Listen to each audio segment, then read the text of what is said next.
Dustin Diggs. The Daily Dirt with Dustin Diggs. All right, welcome to the Daily Dirt with Dustin Diggs. I'm here with Tim Mosley, folks. And Keenan Sargent's here as well. Welcome, Keenan. Welcome, Tim. We just had our big MOAM this past weekend. This is my first podcast since MOAM, and it was fun. Did you have a good time? It was beautiful. Even like all the cold chills we had, we still managed to make a good weekend possible. All right. And so we had Tim had the honor of having Tim on the first year of MOAM. And Yes. I have a great story, a great Tim story. I'll start it off, and then we can talk about film and talk about all the stuff Tim's been working on and all the different things and how Tim got started. But so Tim turned in his film. He's friends with Vicky, which we love Vicky, by the way. Vicky, if you're watching, we love you, Vicky. And so when I his film was like a detective. It was a detective story, right? Is that correct? Yeah, pretty much right. It was like a detective story. So I made the mistake. I don't watch the films all the way through when they get turned in because I have to watch them at the film festival because I'm up in the balcony watching them, and so like I just want to kind of if the movie's not very good, I just want to watch it one time. Right. It's that's the reason. So I want to be surprised with the audience as I watch it, but I do scan through and just check it out or whatever. But quality stuff. So his movie. There's like a detective story, and there's like this part where the woman calls the guy in the room, and all of a sudden she tells him something to do with her ass. That's all I'll say. And then like I was up in the balcony because I was like, oh fuck! I was like, what kind of filmmaker is Tim? What the fuck is about to happen in this scene? I did not see it. I scanned through it. I did not see this scene. I laughed through the whole entire scene. And so my heart's like racing. I'm like, oh god, if it's like something that all of a sudden turns into some kind of soft porn or something like there's kids down there or something. My heart's like racing. My heart's racing. It's racing. And then finally, the girl or the guy, I can't remember. It was a girl. The girl like all of a sudden shows her badge or something. Then she does it's a sting operation. And right. The guy got arrested or whatever, or she got arrested. Something happened. But and then I was like up in the balcony. I was like, woo! Down the bullet. I laughed out the whole time. Everyone had a good laugh at that, so I was prepared. I was thinking when I saw him, I'm like, well, Tim seemed like a really nice guy. I don't know if Tim makes those types of films. I go, maybe he makes those types of films. I mean, I'm entertained by this film, but I don't know how everybody down there is going to react to it. Exactly. The ratings, so, boy. But that's my Tim story. Every time I see Tim or I think of Tim, I always think of that funny story of him at MOAM. And you were kind of a late addition to MOAM. You're friends with Vicky, friends with Karen. Kind of talk about how you got into like the whole film industry here in St. Louis. Well, thank you. That was awesome. So what happened was I always wanted to be in films, in front and behind the camera. Mm-hmm. And when I was a kid, we had a hill in our backyard, and it was flat, then it was a hill, then it was flat. And I would always be at the top of the hill, and I would pretend I was fighting. I would watch Mannix and the Lone Ranger and all those stories. And I would pretend like, I'm fighting with somebody else, and I'd roll down the hill and all. So I've always wanted to be an actor. And at some point in life, about 9 years ago-ish, I said, I'm going to do it. And so I just kind of jumped in, didn't know nothing from nothing. And just jumped into it and started looking around who's doing independent films. Yeah. And how can I get in? Whatever you need me to do, I'll do it because I just wanted to do it. That was like 9 years ago? So we're talking like 2015, 2016? 2006. It was like fall of 2016. Okay. Yeah. Okay. So that's how I got started. Yeah. It was okay. awesome. Like becoming a walk-on, basically. Yeah. Just, you need me to do anything. Yeah. So when you started, did you start to kind of like find out who was in film and join like a film crew to kind of see how the whole operation is done? Or I started doing just acting at first. Oh, okay. And I would get any part I could get, extra, just anything. Mm-hmm. And that's how that started. So that went pretty well. And right around 2022-ish, it was late 2022 as a matter of fact, there was, I can't think of her name now, but a lady contacted me from Chicago Fire. Oh, okay. She said, hey, we got this script for you. Because, you can send in your information, and if they like what they see, then they'll contact you. And she contacted me. And I didn't have an agent. As a matter but of you fact, sent her a script, so you sent her. I sent her my CV of the things that I had done up to that Oh, point. your resume, that kind of stuff. Okay, gotcha. Yeah. Okay, gotcha. And so they contacted me and said, "Hey, we want you to be what they called a featured extra." So I didn't have any talking points, which is what I was shooting for. Right. But it didn't happen like that. But I was just glad that they called me, and I was like, "Yeah, I'll do it." So it was their Christmas. I think it was a winter festival is the correct thing for it. Uh-huh. And so I did the Chicago Fire thing. So I drove up to Chicago, and I had to do the what do you call that thing? COVID test. I had to do the COVID test. That sucked. Oh yeah. Oh yeah, that's right. That's right. Oh, Still hated In that time too. Oh yeah. yeah. So I drove up there like on a Wednesday to do that, and then we were going to start shooting Friday if the COVID thing came back all right, and it did. Thank goodness. Yeah. And I went up there Friday and did the thing for the whole day. It was wonderful. Oh, Yeah. definitely. And that was like a turning point for me. So once I was on set and saw everything working and saw the people, and it was, to me, it was like 1,000 people. It was probably Right. more like 150, 200 people just doing various things. And I was like this the whole time. I was like, what is going on? Just You know? taking it all Yeah, in. because it was like mind-boggling, you know. And one of the guys, I don't know what you call them, but they had all the extras in one place. And they said, these are the rules. Very simple. Follow these rules, you'll be fine. If you don't, kick your ass out of here. Assistant directive. Yeah. So they were like, hey, don't talk to none of the stars. Don't talk to nobody else. Just amongst yourselves, that's fine, but don't talk to nobody. Oh, okay. No problem. So we get out there, getting ready to start filming, and guess what? 3 guys decide, hey, we got to talk to somebody. Whoo, boy. Ballsy. Yeah. So we're looking like, okay, that's not a good idea. Oh, no, we're just going to say hi. They said hi, all right.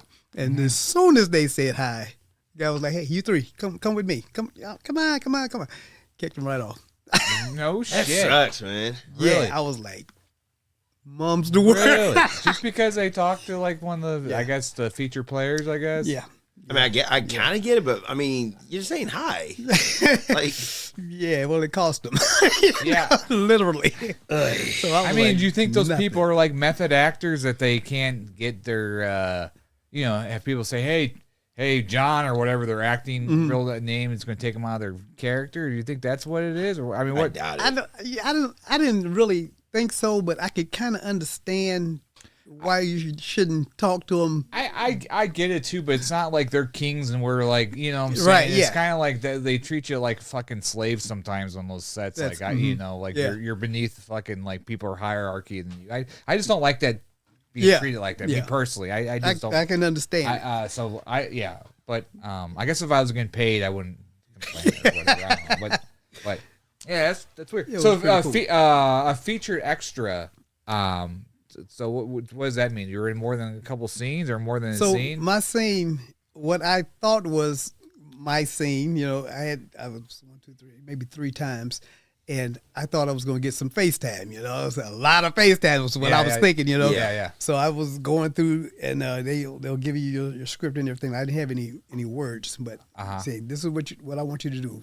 Follow this path and look up, and all of that, right? And I was doing all of that.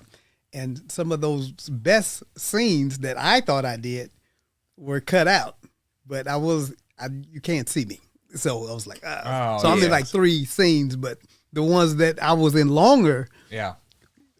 they cut those out. I was like, you wonder, okay, so you see those scenes where people are all walking down the street in New York City or whatever. I wonder if they get all those people to like walk. Okay, we're all gonna walk at one side. Everybody on the sidewalk. Let's all walk together. You go, A's go this way, B's go the other way, and go. Like pretty much that's how it went. Really? There were groups, it was like maybe, I'm going to say 400. It may be maybe a little less, maybe a little more, but it was a bunch of extras. And they would have us broken up into groups. And like if you're on the sidewalk watching the Christmas tree get cut up because the Christmas tree fell on Santa. And so you had people on this side, people on that side, and then you had people that were walking down the street as the cars were going past and things of that nature. So it was like it was real. Everything's happening at once, just like normal. Oh my God, Santa is hurting, and all that. It was wonderful. I was like, dang. And then to watch it on the back end, you know, after everything's been done, it was like, this is amazing. Right. Yeah, yeah. Amazing. It was pretty cool. It was I mean, like, pretty just being cool on experience. set for one is always going to be a fun thing. And Yeah. Blew my now mind. getting a role, that's one other Yeah. thing. But like being an extra, yeah, that's a blessing. Yeah, I thought so too. You know, I enjoyed it tremendously. Yes. I wonder how they keep the people's attention. Are there everybody there's getting paid $5 an hour or whatever, $7.50, whatever the minimum wage is? Is everybody getting paid there? Like, I think so. I'm not positive though. I know I got paid as an extra. right, but you wonder how because we tried one time. I went to an independent film and when it first started, you were there at the Limp Mansion. Remember this? Oh yes, After yes. Elliot Gillette's shout out to Yeah, him. I had like 2 seconds on there, but yeah. when we first got there, they had like 60 extras, and everybody's all excited. But then it takes time to set up and shoot, and then by the time they started kind of really getting into the mix of shooting, like they lost I guarantee 50 people. Remember they all That's just kinda crazy, though, They all man. kind of laughed, and people got wow, fuck, we're at the Limp Man. Let's go. People left and go I drink think or we was at whatever. I think that was a Saturday or Sunday, one of the two. But But yeah, I was like, that's so shitty. You have, people show up to be an extra and then they just leave because they don't feel like they're being utilized. But they don't realize, those people don't realize how we know how long it takes to do to a get a shoot. scene, yeah. angles and all that, scene. yeah, and lighting. Yeah, and you do have to do it over and over again. You know, if somebody's off or it didn't go according to plan, whatever, we know this. Yeah. And but people that just, they need extras, I'll just go and see if I can be of use and all this good stuff. They have no idea. They don't know when you figure an 8 to 12 hour day to shoot. Yeah. That could be 8 to 12 hours for that day, Right. Yeah. Not just 5-6 minutes or 2 hours. for I one gotta go scene. shopping. No, exactly. Yeah. For one scene, one angle. I know. I wonder, I would just want to know, when your favorite movie, I just want to see the shooting schedule of some of my favorite movies and just see how it was shot. I wonder how long, how many scenes did they get done in Pulp Fiction a day? Like the one scene with Samuel L. Jackson and John Travolta with the suitcase. I'm sure that took a couple weeks, a week or something. One would think. You think, but Right. but who knows? I always wondered kind of how And long do so well. certain scenes take. Yeah. Yeah, Right. because I feel, because you've done films too, and we'll get into that, but after 3 hours of people, maybe you can get 4 hours of people working for volunteer, you feed them and stuff. Right. You ain't going to get them for 8 hours volunteer. I mean, Not nobody. unless this is something that they've wanted to do. Right. Unless they're a main part in it and they feel like they're, what I'm saying, their names You gotta on the be that dedicated. Their names Right, on the marquee right, or right. whatever, they're going to be, they'll be let's go. But yeah. But if it's if I'm just Joe Schmo in the corner and I'm there fucking 6 hours, 8 hours, I'm going to be like, You kind of just done. Yeah, right. you're like, Right. yeah, I'm good. Right. I'm going to So I think it takes longer to make a movie. No, I'm pretty sure it takes longer to make a show, or would it take longer to make a movie?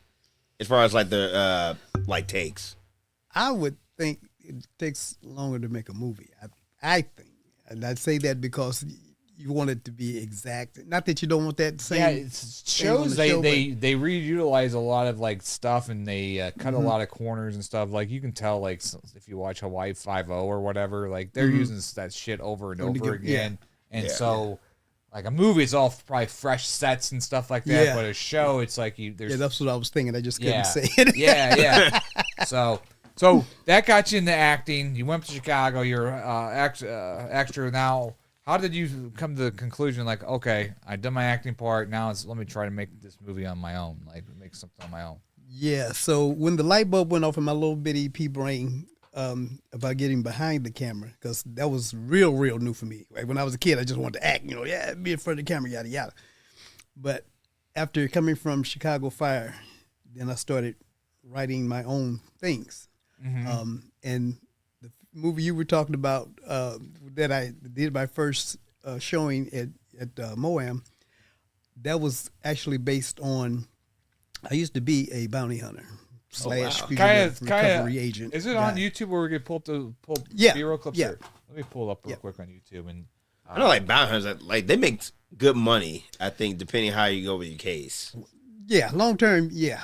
If you can do that long term, then you do all right because you get 10% of the bond. Right. So it's pretty cool. what was Dead or alive, I what want you to was- bring him what was in. the movie called? Cuffed Up. And shit was so funny about like all these cop or like these type of like authority type of movies or films. Some can be funny, others can be surreal, but others can be very confusing. You know? It's how you go at it, how you time it, and the chemistry within the cast. Right. That's very important. That's very, very important. Oh, is this right here? This is it right here? Yep. Okay, so we'll just kind of play this. So for the audience here, I'm going to cut to it so they can see it playing on the computer. But kind of like give a little backstory on this. So without going into too much detail, because you know I was an actual bounty hunter. So this movie is based on a client that had done some dirt and went missing. She didn't show up to her court date, so the person that took out the bail sent a bounty hunter after her. Bounty hunter never found her, so she shows up 5 years later doing the same thing. So the person that signed for the bond, I can't think of the name right now. Oh yeah, said, "Hey, I got something for you. Remember the lady that jumped bail and you couldn't find her? Now I know where she is. Go get her and bring her in." Oh shit! Okay. And so that's what happened. So anything goes when hey, you got to get this person. How does that work with like the law? So you're a bounty hunter. You want to break this person's. You have like legal rights to fucking throw them down, cuff them up, and you know what I'm saying? Because now like when people shoplift, like the security, they can get sued for like tackling the people now. Like they watch it now. Like screw that noise. It's very interesting, the bounty hunter laws, particularly in Missouri, because all states don't have bounty hunters. They don't allow them. Oh. Yeah, it's, so if I'm wanted by the law, just go to the state, no bounty hunters. I don't have to worry about the dog guy coming after me on that one. Okay, gotcha. Right. Yeah, so like for instance, Missouri and Illinois, they're like side by side basically. You just cross the bridge, ta-da, you know, whole new state. Illinois does not have bounty hunters. Oh. So if somebody's on the run and they run from Missouri to Illinois, you can't touch them. No shit. Wow. Oh man, even for all the money. Like now, how about let's say Keenan, you're after Keenan and you find him and then are you able to throw Keenan's not willing to like, you got to throw him. Can you throw his ass down to the ground? Or? Well, let's think in terms of self-defense. If you're protecting yourself, then protect yourself. You can't, if I attack first. Yeah, you can't protect yourself and keep beating you up or whatever when you're handcuffed or something. You can't do that. I guess my question is, if he starts running, you can tackle him though, right? Yeah, you can chase because you're trying to bring this guy into justice. Okay. Yeah. Wow. Okay. So that was awesome. So that's what that whole thing was based on. My little short experience as a bounty hunter. So it was awesome. You're short. So how long were you a bounty hunter? I never had a bounty hunter on the show, so I'm kind of going to probably hit you with a few more questions about bounty hunting, and then we can go back to filmmaking. Okay. I want to say a couple of years. It wasn't long. It was very short. And you got 10. So it was 10% pool. You get 10% of whatever the bond is. So if it's $1 million bond, you get 100,000. Oh, that's really not bad. But what's the biggest bond that you went after? Like, if you don't mind me asking, if I'm going too deep, do you say? Well, Yeah. Bonds could be anywhere from 10,000 to 100,000 to $1 million to just depends on who you are, what you do, and because the case has to kind of be up there, like larceny or grand theft, like something like that. It could be you can have traffic tickets and you don't show up in court for your traffic ticket, they'll issue a warrant for your arrest. Oh yeah, traffic tickets. And so that'll be maybe like $5,000 of traffic tickets or something. So that's a $500 thing if you get this guy. Okay. Oh wow.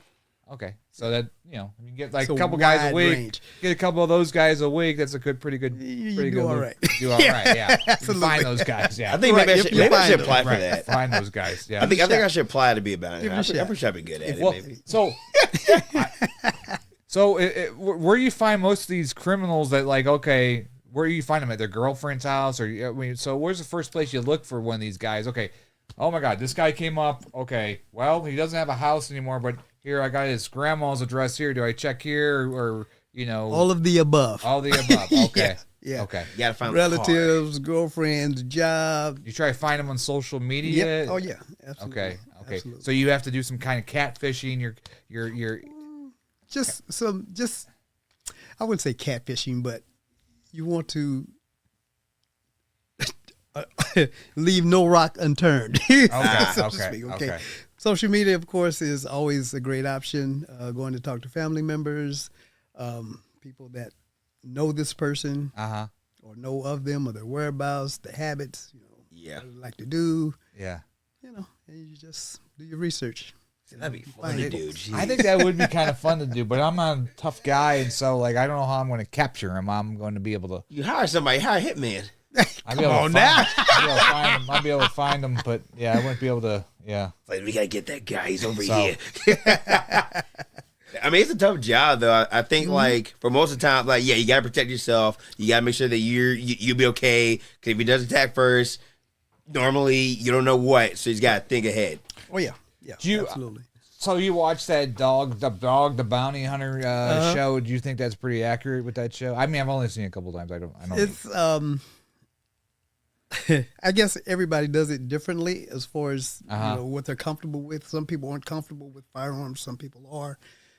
Depends on the state that you're in, and do they allow you to carry weapons, and all of that plays a part. But you have to definitely be smart about what you're doing, and you have to be on your P's and Q's, and you have to know what to do and what not to do. Okay. Yeah. It's very, very important. So, but I kind of like the bounty hunter concept.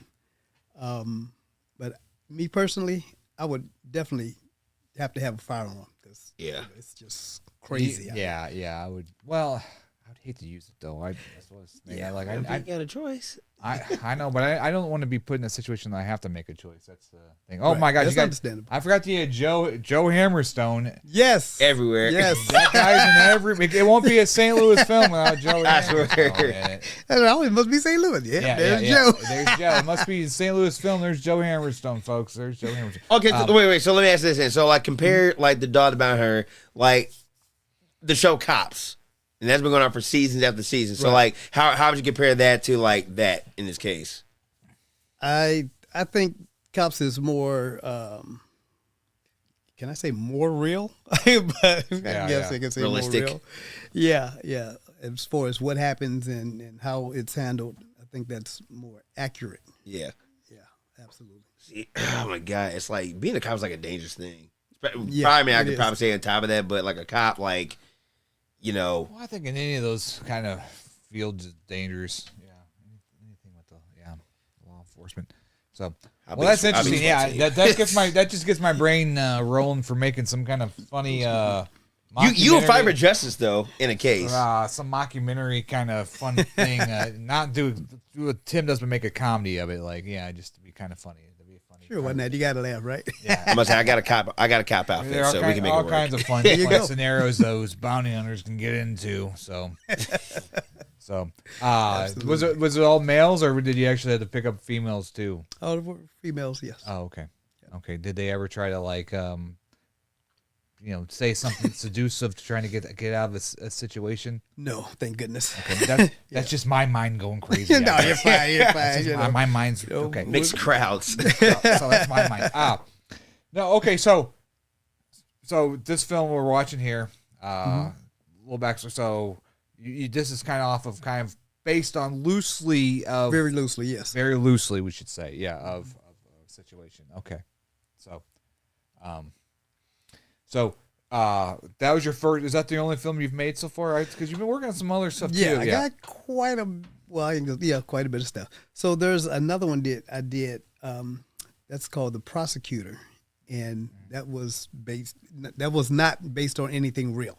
It was just about a lady that's politically motivated. She's an attorney, and she wants to run for office, and she found out her husband was cheating on her, so she decided to take care of the problem and do it in such a way that people would say, "Oh, she's a hero. She's brave, and she's great, and she's awesome." And she figured that this would be a shoo-in to win the election. That's crazy. Wow. So yeah, and I enjoyed making that one. That was pretty cool. And that one, so you did this one first, right? That was my first one. This is your first one. So that was your second one. Okay, okay. And this is the one you played at Moem, right? This is the one. Yeah, okay. yeah. Okay. And if I had been on my P's and Q's and known that it was coming up again, I would have had another one in. But that's okay. Well, we'll I'll get you next year, though. Well, we might do it again. Yeah, we'll probably do them again. Yeah, we'd love to have you come back on. Yeah. And I think like for like, can I say crime is like a genre? Like how would you go with that? Is that like a genre or just a type? So like when it comes to like the crime type of movies or shows, like do you go off of like actual cases, or you kind of just make it up, or you kind of put real life moments in there? Or? I just kind of made it up. Yeah, and I kind of like to do that with obviously not with Cuffed Up, because that was my first, and I was like, I didn't know what to do. I was like, oh yeah, let me do this because I did that. But from the other 3-4 things that I've done, it's just been all came from the pea brain. So I just made it up and just went with it. Do you find is that more? I guess because that's something.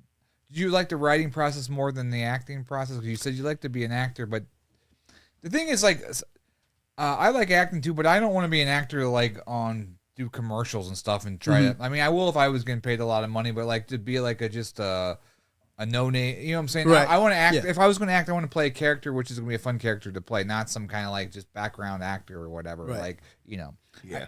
I don't mind doing it, like, you know, saying for a friend or like that, or if I need some money or whatever like that. But like, it's not like, you know, I want to play a character that's kind of fun to play and has a part with a range and some kind of arc or something that stands out, some kind of story behind it, right? I think for me it's like an outlet.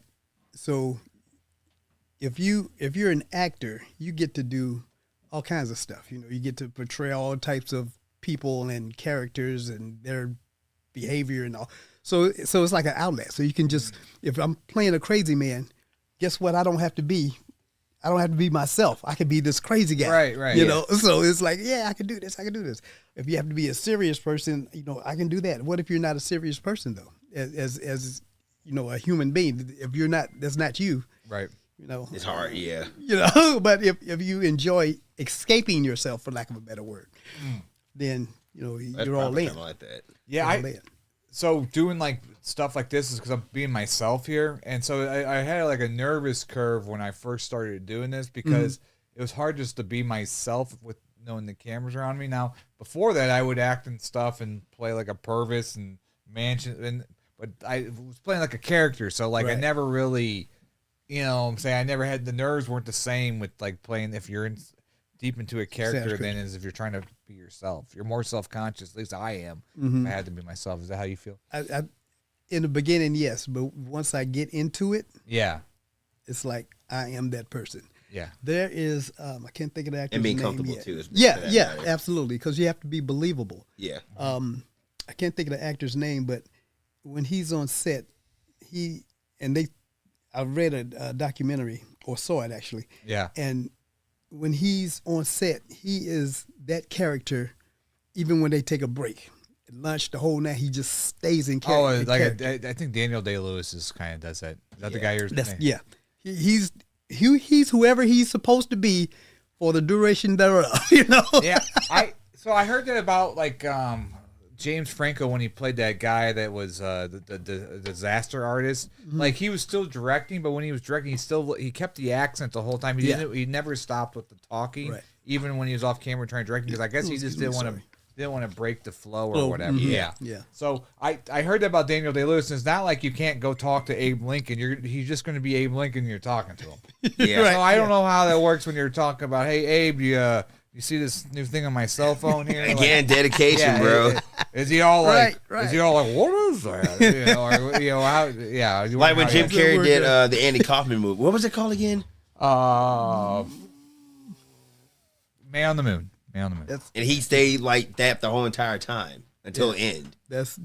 Now, how deep is that? Very. Okay. It's scary, but very deep. You're right. Well, I heard he like annoyed like half the people like doing that. I bet. Yeah. Well, I think some of my feeling on that is I think some of those actors just do that so the word gets around that he was a method on set. Well, let's nominate him for that Oscar. Let's nominate him. Yeah. He gets a Golden Globe because how he was on set behind. You know, it's like almost like they do it so word of mouth, like and that could be you know, because I mean, Hollywood is It's scary. it's who you know. It's not Yeah, I mean, necessarily. 'cause I don't know. If you're like been doing it a long time, you should be able to just turn that shit on and off just like that. Yeah, I can Clint see like, Eastwood. okay, we're about to Right. start. Let me jump in this shit real fast. And okay, I'm ready. Give me Right. Give me a couple minutes to get there. You know what I'm saying? Like Yeah, that's absolutely. like I could see it being like that. But like, But I mean, if you want to be serious about it, like, yeah, you're gonna be, your mind's gonna be stuck to that for like the next God knows how many days or weeks yeah, Right. for one movie. Yeah. yeah. No, See, jeez. that's why I would be. We're going back to what you were talking about being on that show. I would be interested just to be a feature extra, like just so I can sit there and watch it. I don't need to talk to the person and get kicked out. Right. Yeah. Yeah. Don't do I it. just want to watch from afar Daniel Day-Lewis run around and seeing him be Abe Lincoln when he's eating his snacks and stuff, and he's eating his Cheetos. You know what I'm saying? Right. How does that work? Yeah, how does that work? Or not? You know. Does he have a wooden fork when he's eating? I mean, I don't know if they had metal forks back then. You know what I'm saying? Like, Probably not. Plastic sporks. right. You know. That's awesome. So, yeah, I wonder how that works. So you messaged me. You were going to work on a show that I guess kind of fell through. Like I was supposed to be on your. It was going to be like a talk show you had developing, right? You were developing a talk show. Do you want to talk about that or? Okay. Well, you brought it up. Well, maybe. You ain't spilled too The much. only reason I bring it up is because I've started projects too, and stuff fell through under like we almost.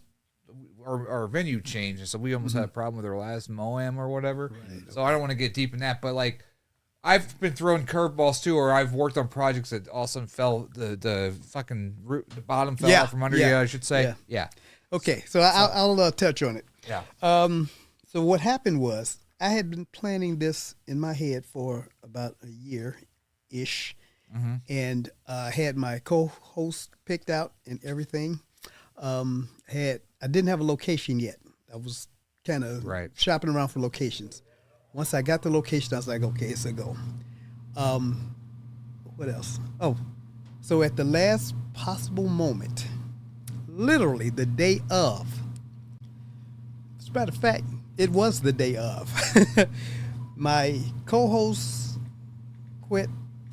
Oh, wow. The director quit. Yeesh. My entertainment person quit. Oh, okay. Who else? Yeah, hit. So it was a personnel ordeal. Okay. And the company that I hired to shoot it didn't show up. Oh my God. It was awesome. Oh my God. It So was did awesome. did you have money paid and all that stuff? Were you able to get your money back on all that stuff? I'm working on it. Oh my gosh, man. that's horrible. Yeah. We had an issue one time. We did this comedy show. I don't want to say the name, but this guy this guy knows who he is, and he's not watching because I don't. Are you sure? But like, I felt like once I paid that person to rent the place out, like he was all super sweet to me, but once he got his money to pay the place out, and then I paid for the rent of the facility, then it was like he was just like kind of like, oh, I gotta like do this thing on the 11th, and then so like he just really wasn't warm and welcoming. After once he got his money, he was like, oh, okay, I don't really, his effort wasn't there anymore. What I'm learning is people aren't always who they say they are and who they portray themselves to be. Well, everyone's especially in this town. There's a lot of talk. I'll tell you how to spot them. Here's if they're a name dropper, if all they're doing is just naming fucking people or whatever, just stay away from that person because there's no reason to like, you know what I'm saying, like. Either your actions should give you credibility. Your actions should show like you're Hearing from the grapevine. Right. Not because I told you, hey, I got this person. I'm working out with this person out in California. Yeah, I just, we know this person. My neighbor's friend of a neighbor, he knows this person, and we're gonna get this script in his hands. Once this thing's done, we get this thing done. You work for free, and we're gonna get this in his hands. That's usually. Gotta love people nowadays, man. Yeah. Love them to death. Bad apples. Okay. Right. But that just kills me in St. Louis. I know I'm going on a tangent, but like people when they're name dropping, I just. My favorite scene. Yeah. So, oh, is this the scene Yeah, here? this is the scene. Oh yeah. This is the scene where I was like, I don't know where this is going. Yeah, that's the scene. This is where my heart was racing. Oh He's yeah. begging for his But life. yeah, but I don't want to. We don't want to spoil it. So definitely go to YouTube, Cuffed Up under Tim Mosley. We'll put the link in the comments below or whatever. It's a great film. Actually, it was entertaining. Like I said, it was. You didn't know. I loved it because you didn't know what was going to happen next, and it didn't just give you what was going on. You kind of had to kind of figure it out. Yeah. Right. So it wasn't real laid out until, but at the end you figured, everything came together and you buttoned up all your ends and stuff like that in your story. But like, I liked how like you didn't really know what was going on and you're figuring out as it was. Yeah. Well, I like, and I did that purposely. And even in my last film that I completed, I did that as well. So I would shoot like with whoever the actors were that I need to shoot the scene with. I would do that, and then I would do a different scene another time, another. So nobody really knew what was going on. Oh, so the actors were kind of like, so they only got like the size. They only got with their size. They didn't get the whole thing. Okay, that's kind of smart. That makes sense. How did you kind of figure that kind of strategy out? Because that's a good. I just wanted wanted to to keep kind of everybody in suspense. Nobody knew what the other person was doing. Yeah. You just saw your scene and who you were working with. Yeah. And you did it, got it. It was great. Have a nice day. God bless. See you next time. And that was it. So once everything was done, put it all together, and people were like, "What? I didn't know that, or I didn't know that. Yeah, that's great. That's good. Yeah, that is. So it worked out well. So that's my little method of craziness. Yeah. You need to take notes right here. And how did you get all your actors? How did you meet old Karen and Joe and all those? Let me see. I think I met Karen on. There was a guy we were working on his series, and I don't know if I can mention stuff or not. You can mention. I don't care what you say. Open platform, dude. Yeah, Okay. you can say whatever you want to say. So I was working on a guy named Jonathan's series, Oh, okay. and that's how I met Karen. And we went, I want to say Southeast Missouri. We were down in Southeast Missouri somewhere doing the film. Okay. And that's how I met Karen, and found out she lives here in St. Louis, and so I would have her work with me on her stuff, and she would work with me on my stuff, and so that's how we met. Okay. Yeah. Joe, I think was at Moam, I do believe. No, had to be before because He was in it. yeah, it had to be before. Maybe through How did that Karen or be? Yeah, probably through Karen. Yeah. Just word of mouth. Just I want to say because I was never in like a networking thing. I would like to be, but I don't think I would ever was. I would just meet people. Like, Yeah, hey, the first time I met you was at the we didn't meet you before. I think it was like Right. before Moan. We had was it I- holiday It was party that- maybe? No, we did the open Casting house call? at Miners Theater. Yeah. And then you came with Karen and Vicky. I don't know if you guys all came together, but you're all there sitting together. Right. And that's how we said. I was like, well, you're like, do you have any more space? I'm like, yeah, if you got something, send it in. So that's how it's. Yeah, Karen told me that you had a movie film festival. I was like, oh, okay, and that's how that happened. Yeah, we were lucky that one. That one came together. We've planned that one a month and a half out, and it came out. That one came out better than the second one. And the second one I had like 6 months out, and it was going good. And then all of a sudden, towards the end, it kind of dipped down a little. Yeah, I mean, we still pulled it off. I still pulled it. It still pulled off, but like we lost our momentum a little bit there at the end. But it still we pulled it together. But did you put your films in other film festivals here in St. I Louis? did. Okay. Not necessarily here in St. Louis. There was one in, I want to say. Did you do the Always Late? Because I think Karen did the Always Late one. I didn't get in this time. Oh, I didn't okay. get- Oh, wow. 'cause It was by the time I found out about it, Yeah. the deadline had passed, and I was like, darn it. So I try to stay on top of things, but it's kind of hard to do when you're doing 1,000 things at once. Yeah. So Been there. Still. Yeah, we just you finished guys. our film that's called The Sucks. I don't know if you've seen clips of it. I do believe I have. Okay, well, yeah. it's a little raunchy. Congrats. and so yeah, it's a little raunchy, but It's okay, But so You're I don't. welcome. But we're gonna. I guess I'm just gonna try to find some like late night comedy film fest. I guess on Film Freeway, and I'm probably going to start submitting that next year. Yeah. Whatever. I'm opening it on Tubi or whatever. Yeah. I'm saying, I mean, a lot of people now, like, they're doing stream, like, if it's a show or whatever, like, they always have a stream to kind of fall on. They just give it to them, and bam. Right. So we definitely got, like, a lot of chances with that. Yeah. That's cool. Okay. Yeah, that was the vacuum. Oh, that was a vacuum. I thought that was the thing. We're not tripping, y'all. Aliens are here. No, I just put it on sparkle. So what's some of the biggest challenges you find directing? What's some big challenges you find? I know it's kind of a vague question, but like, I think, I don't know. Maybe I like. Do you find it harder to learn all the technical stuff, or is it technical stuff come easy? It's more figuring out the craft. But it seems like you kind of have a strategy. I don't know if you have management, like you seem like you have like a management kind of background, because like you're talking about what you're doing, have different sides for different people, so they wouldn't know. Like that's pretty seasoned. Director would do something like that, you know. Okay, I like that setting. I like that intro. Thank you very much. Yeah. So I guess since you brought that up, that kind of helps me with my thought process. So I come from a healthcare background predominantly. Oh, okay. And I've been in management in healthcare, supervisory lead positions, all that good stuff. So I kind of like to lead people into what I see the character doing, or you try to mold them into follow the storyline. Right. A lot of times people are easy to work with, which is great. I don't think I've ever had anybody that was just a pain in the ass to work with, because I have a short temper.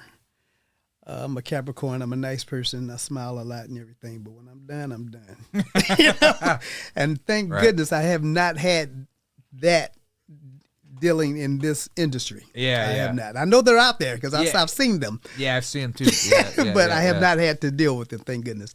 And so I just kind of like to just say, hey, this is what I'm looking for. This is what I want you to do, especially when there's new people like myself at the time, was brand new, didn't know nothing, but just had the desire to do it, you know. Yeah. People like that are very, very easy to say, hey, this is what I need you to do for this scene. You know, I almost like working with newbies.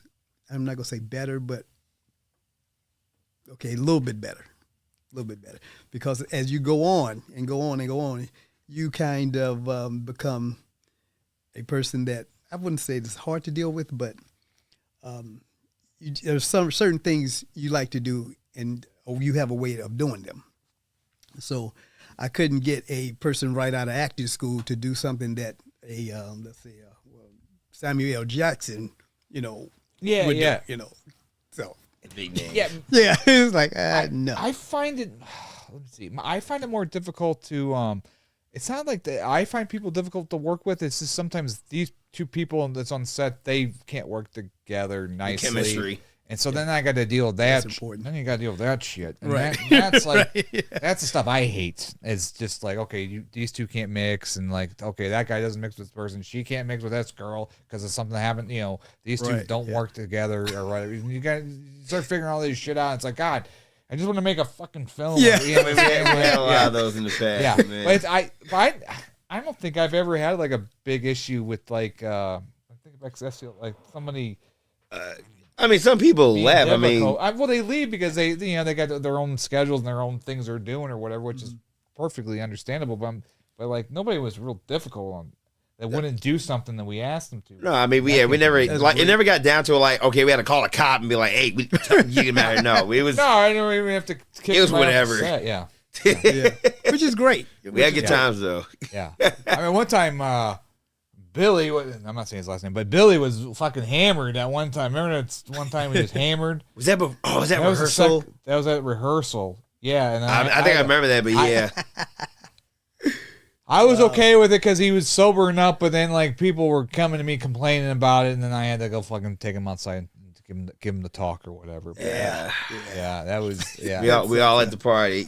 You're like, oh, Yeah. really? And it was like early on Sunday. I'm like, damn boy, like fucking started, Well, I mean, that's why, like, if it came to me performing or anything, like, that's why I don't drink a lot. Like, okay, if I gotta perform, okay, right, I'm a focus. If I gotta host, yeah, definitely. I'll probably go for beer, but like not like $10. Right, right. Like it's your off day or something. Just having laid back and having fun, but. Right. Yeah, when you got something to do. Even in my heyday, so I don't like drinking because I don't want to like ever depend on alcohol to kill my nerves to go perform. So I'd rather have anxiety attack or whatever on stage or have my heart come out of my chest than always depend on alcohol to performance. Yeah, makes sense. So or plants. So I always make sure I never, even in my heyday of drinking, I always make sure I never drank before like had to go like do a performance or something. Right. Plus my mind goes. Start becoming like my mind goes mush or whatever. I'm not that sharp when I'm start drinking anyway. Your thinking process is so my different. My whole ADD turns off, and I'm just like, oh, like I'm not like good at anything. I'm not creative or anything. Then, but see, okay, so we're going off of that like subject. Like, you're a drinker somewhat. I used to be like a casual drinker, events and stuff like that. Now I have not had anything to drink since February of earlier this year. Oh wow, okay. Yeah, so I'm just like chilling. So kind of like okay, you're on set or whatever, and let's say okay, it's a bar scene now. They do have alcohol. Like you skip on it. Like did you ever have like a bad alcohol like moment? I would do something like if it's let's say a mixed drink or something. I would say Coca-Cola or something. Just pretend. Let's just pretend. I can act like I'm drunk or a mile high or whatever. I remember how it is. Yeah. Oh yeah. So I would do that, instead of taking the real drink. Because if you take the real drink, if I take the real drink, I'm gonna be like, oh yeah, that's awesome. Give me some more. Right. I'm gonna say Michael J. Fox was like that in Back to the Future. Yeah. What movie? Huh? What are you talking about? Give me another beer. Yeah. Never got drunk during a set or anything. Never. Yeah, I never either. Yeah, it's so funny because I was reading a thing. It seems like more kids are young kids, like younger than Keenan. What are you considered a millennial? I think Gen Z. You're I believe. Gen Z. Yeah, 92. So what's before? What's after you? There's Gen Z. There's millennials. I think I'm almost considered millennial. But anyways, she's not a boomer. So no, it's boomers after me, but older than me. But anyway, so. They're not drinking as much, so alcohol sales are going down because I guess it's all about CBD, THC, all these different different shops and stuff like that. So, I kind of wonder, like, the next generation. I don't think they find alcohol that exciting. I guess Yeah, I don't think they do. I mean, I think they'd rather smoke than drink. Right? Because the thing is with the smoke thing, because you don't have a hangover and doesn't tear up your body. I don't know, because my whole eating stuff when I drink, it just fucking goes to shit. Like all of a sudden I start eating sugars and I start getting fat because I'm like, I need to have some late night fucking White Castles. I need White Castles, damn it. I need White Castles. Shake, fuck the noise. Right. Or a steak and shake a nice greasy steak burger. But so well, I mean, demographically, we could look at that too. Like, like us, like we probably go for the weed, and then the other side probably go for alcohol, or if we want to go back into the 90s where it was nothing but alcohol. Like, I don't think weed was never really much of a thing as it is now. Well, I think it's. I mean, I'm not a weed expert, so tell me. I just feel like it seems like it's cleaner now than it was probably when we were kids, because who knew where it was being grown, and what I'm saying, now it's all like enhanced and stuff like that. Like it's all it seems like they have it all like kind of worked out. Right? I don't know with the gummies and stuff. I don't know.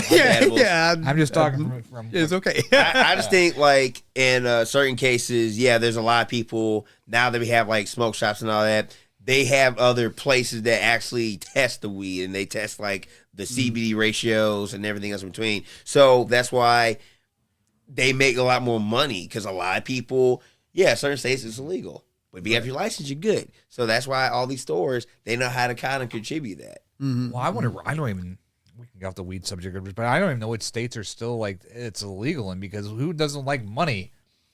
I'm saying, like, Missouri's making money you can tax. Right. Missouri is making a shit ton of money, but I don't know where the money's going. They said some medicine.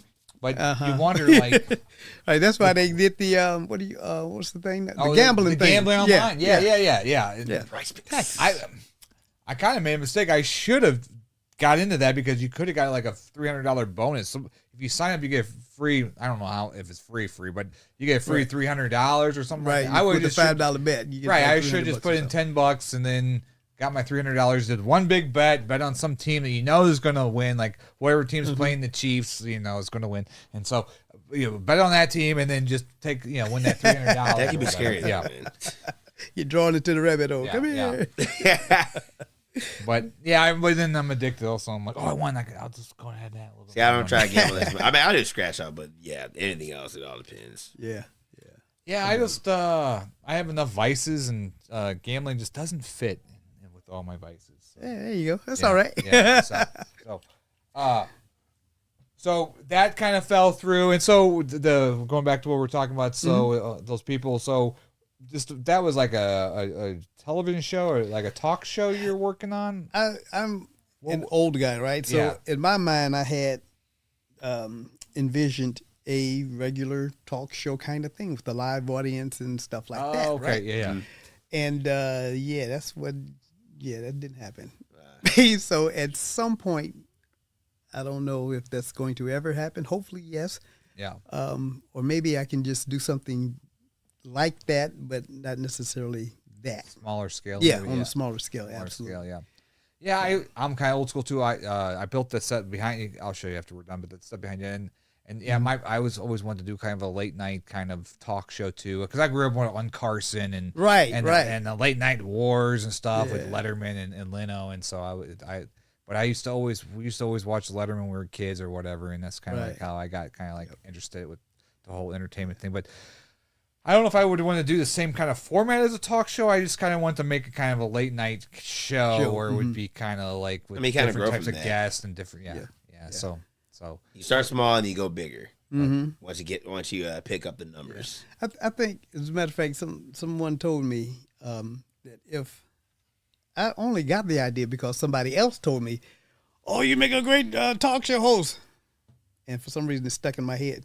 Yeah, and I was like, "Yeah, I can do that." Yeah, so and so then when everything fell through, there was a lady I talked to out in L.A. and she was going to do a talk show as well, and she had everything lined up, and then COVID came, and the sponsors pulled out, and so it never happened. So when she was telling me about her experience, and because I was sharing my experience with her, she was excited and everything for me, and then it went to shit. And so then that's when she told me about her experience. I was like, oh, that's wild. And I think timing is another thing. It could happen, but it's not the time. No, it's not the time. Well, I mean, I don't know what exactly you're trying to build, but I think the best way to approach it probably something smaller than try to go bigger, because it's one if you have never done it before and you want to have an audience sit there and watch it, you want to make sure you're what I'm saying you worked out all your fucking kinks and all that kind of stuff, because then it's like and plus nobody knows me. It's not like I'm a great TikToker or all this stuff. Right? But nobody knows. Well, what you do is just from doing this. So you start with your friends first, your inner friends, and then their friends of their friends, and you kind of start building your circle. So like after like 3 months of doing the first podcast on here, I had my first stranger come in, and it was a person we all knew the same person, but we never met personally. Okay. And so that was like probably the most nervous next step for me. Was 3 months into the podcast. This guy's coming to my house. Never met him before. Have to entertain him. Give him, make sure he gets a glass of water. Make sure comes in. You do all the kind of that stuff. Get him get him relaxed or whatever. And then that's it. Yeah. So that's kind of like how I would approach it. Yeah. If I was Tim and I was doing what you wanted. Okay. Well, that's what I'm gonna do. So you go But it's because you start doing that, and then it'll just catch on because people see it, and then that's how the guests will book themselves eventually. But you got to do it consistently, because if I don't do this consistently, then I got to kind of scour and try to book guests. But now if I keep doing this, like this week was a good week with you guys, and next week I should hopefully get more people message me because somebody was like, "Hey, I saw Tim on your podcast. Like, I do that stuff too. I could be on that show." And then they'll reach out and share.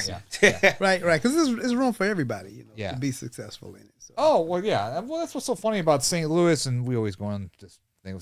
It seems so tribal, and like people don't like just because you're doing a show and I'm doing a show.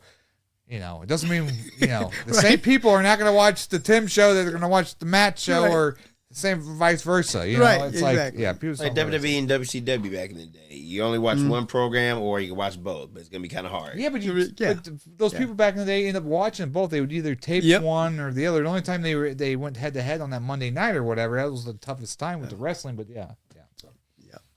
I mean, I think for a lot of people, whether you do talk shows or your own shows or whatever, everyone has a format. Everyone has like a style to it. Cool.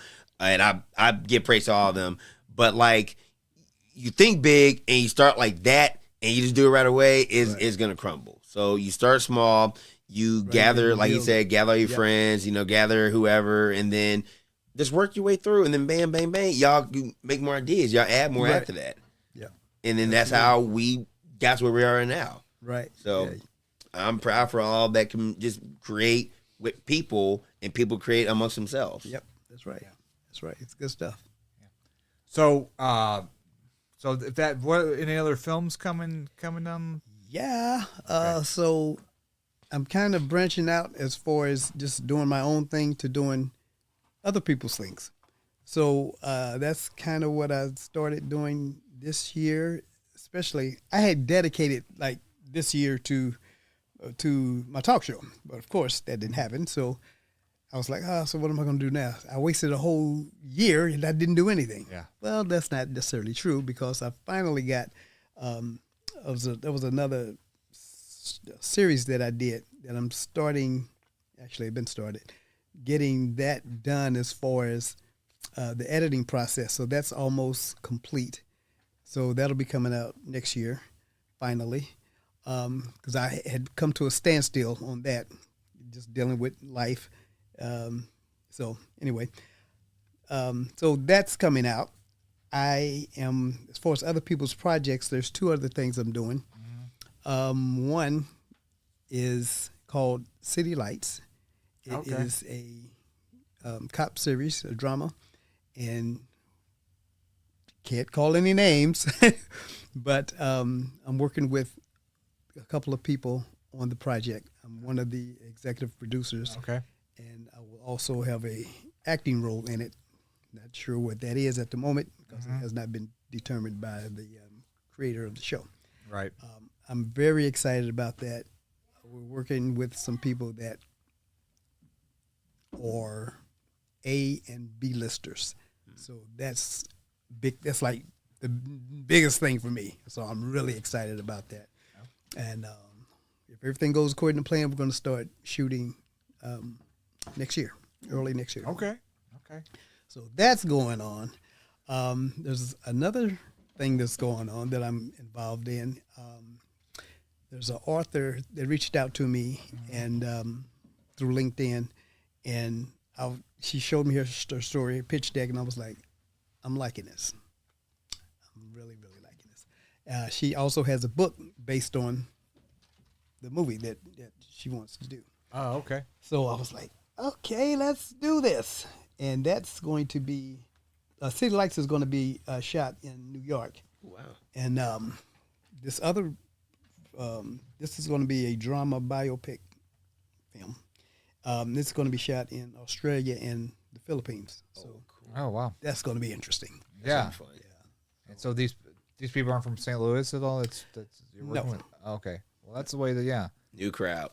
Yeah. Well, that's a good strategy because that's how you grow, Yeah, no, you hook onto somebody that's from, that's maybe one of us should probably try to keep doing is trying to see what else is out there in other cities going on. We'll find some eventually. We've kind of beat St. Louis to death a little bit with all the people and doing all this stuff. I don't know if, nothing wrong with it, though. It's all right. You only stir the pot as long as you can. Till it's done. Then it's time to serve, right? Right. there's some filmmakers that are pretty successful here, though. I mean, not us, but we're successful. Come on. No, I don't think so. We made some good stuff out lately. The stuff I do makes it does. This doesn't make any money. This costs me money. I'd be a rich man if I didn't have to do all this. But anyways, we just gotta keep working. So just but You'll get that.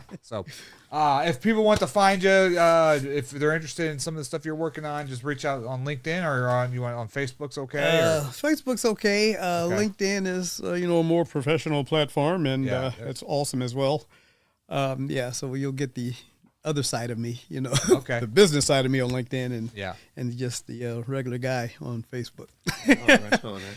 Okay. Yeah, so it's pretty cool. It's pretty cool. Thanks for coming on the show. Thank you. Thanks for coming back. Cause you're supposed to be on last week, and then my computer stuff wasn't working well, and Tim was nice enough to come this following Monday. So I appreciate it with the holiday season going on, and so I appreciate you coming by. Well, I thank you for having me. You were on my bucket list because I was like, I always wanted to get you on ever since a couple of years ago from the first Mo I'm on, and so when I was like starting this back up, I'm like, well, I got to call Tim right away and make sure. Yeah, it's awesome. Glad you did. Glad you reached out. And it sucks because I was hoping for your talk show thing because you had me booked as a guest. Yes, and I was excited. Yes. I was nervous too. I was like, oh shit, he's gonna have like a studio audience, and I'm gonna have to like talk in front of people. I'm like, oh shit, got this. Right. I still don't get how you can get that nervous anymore. Like you've done this for a long time, or short time. Yeah, I just don't like boring people. I just hate to be boring in front of people. So that's the thing that gets me is like, that's it. So I just, I can kind of read and feel the room, I guess. It's not, I don't think it's a good asset to have, but I can feel if some people's like bored out of their mind. I can feel it. I don't like doing that to people if I'm. One time we did something down there, like it was either like a sour thing or a hot peanut thing, and we had probably we had about 15 people down here. Chili sauces. And we also did like some retro things, and that's fine. It's just I have fun. It's just a lot more pressure when you have people watching you than just doing it right here because you feel like you're, I don't know. It's some people are built different. Yeah. So and that's okay. That's okay because everybody, like if you give a speech or something, everybody's not going to get it, but those that do get it. Yeah. It's a takeaway for them. And it's like, yes, I learned something, or now I feel better about whatever the case may be. Right. It's not for everybody. It's like college, it's not for everybody. Right. I'm gonna be president I'm gonna be president for a year, so I gotta make my speeches. Y'all better vote for me. There you go. Y'all better vote for King. Awesome. 2028. I'll find y'all. All right. Put your name on the ballot. All right, well, guys, thank you guys for watching the Daily Dirt with Dustin Diggs. Keenan, you got anything going on? You want to do a little shout out to the show or something coming up? So tomorrow, first time I've seen some like TED Talks and stuff. I'm gonna be on the STL's Pop the Balloon. So great. I don't know if I'm gonna be the popper or the poppy, but either way, it's gonna be fun. I'm gonna be performing Saturday at Padrino's for Frost Money, so that's gonna be a great show. Other than that, the year's almost up, so we got some more stuff for next year. All right, and you got to check out the Suck Zone on YouTube right now, and then thank you all to everyone that came out to Moam. And so we announced the best music video yesterday, best film. Shout out to Stephen Province for best film, and then best actor is going to be announced tomorrow, and then best actress will be announced Wednesday. Got a lot of winners, y'all. So stay tuned on the Artistunitednetwork Network for that, and we'll see you guys again tomorrow with Sean Holt will be here, folks, 7 o'clock. We're out. Good shit. Marvelous. The